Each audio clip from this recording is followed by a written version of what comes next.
Gusto mo ba makahanap ng AFAM on Facebook? Find out how sa aking short guide. Ako po ay si Solomon Sai, ang inyong kuya ng bayan. Kuya ng bayan, naging maaasahan kapag... So, kung naghahanap kayo ng boyfriend or girlfriend na foreigner or AFAM, alam nyo ba na hindi lang kayo pwede pumunta sa mga ibang dating sites na na-mention na natin sa previous guide ko on how to find an AFAM?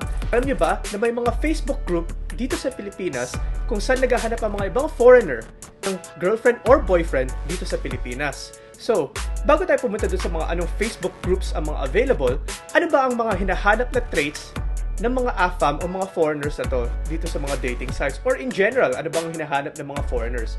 Well, first of all, sa lahat ng mga pinapost nila sa mga dating sites na to or mga dating group na to, ang hinahanap nila, ang first of all, ang magmamahal sa kanila at mamamahalan nila.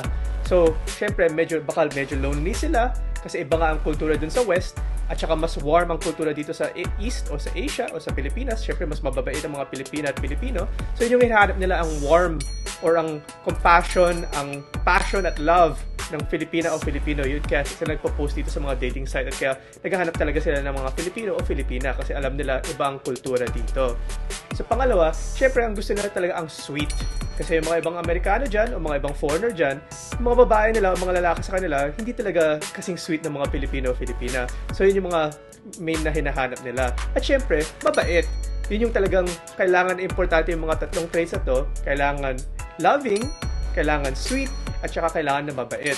So kung may tatlong traits ka yun, kahit na hindi ka magaling mag-English, for sure, magugustuhan ka pa rin ng mga foreigner kasi sila minsan ang nag-a-adjust para sa atin. At saka baka matutunan mo pa ang English habang nag-i-interact sa kanila. So, ano ba ang mga top 3 Facebook groups na pwede kayo makahanap ng AFAM or foreigner na boyfriend or girlfriend? Well, first, hanapin nyo ang Foreigners Soulmate Filipina. Ito ay isang public group. So, hindi kayo kailangan mag-join ng group. Pwede ka lang pumunta doon. Makita mo yung mga post na may mga foreigners doon, o mga AFAM doon, na sinasabi na anong hinahanap nila, na anong klaseng Filipina, ano ba yung height requirement nila, or ano, age requirement. Tapos pwede ka doon, i-message mo na sila. Yung sinasabi nga nila, shoot your shot, diba? Kayo kailangan mag-message sa kanila.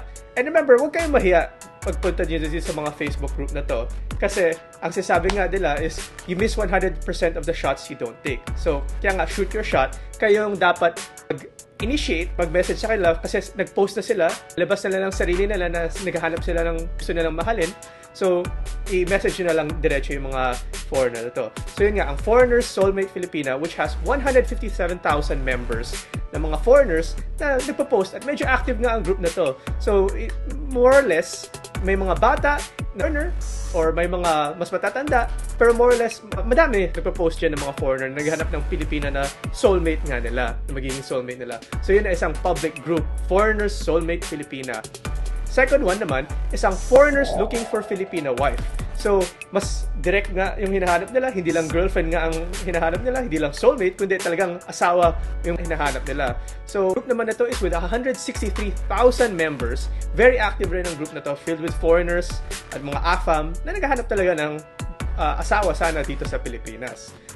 Number 3 is Foreigner in Love with a Filipina, which has 242,000 members. Now, ito medyo private group to, na kailangan nyo lang i-request na mag-join at may konting fill-up form lang doon, kunwari yung mga details at mga pangalan nyo, para gusto nila parang event na hindi lang kung sino-sino ang nakakapasok sa dating group na to. Pero more or less, makakapasok naman kayo. So, yun ang mga tatlong dating group dito sa Facebook na mahanap ninyo. And don't forget, shoot your shot. Okay lang na maging konting aggressive kayo kasi sila na nga ang lalabas ng sarili nilang muka at saka sarili nilang hiya para makahanap ng partner dito sa Pilipinas. So sana naman nakatulong to at sana naman makahanap kayo ng partner na AFAM or foreigner dahil sa guide na to. Ako nga pala ay si Solomon Sai, ang inyong kuya ng bayan. Defender,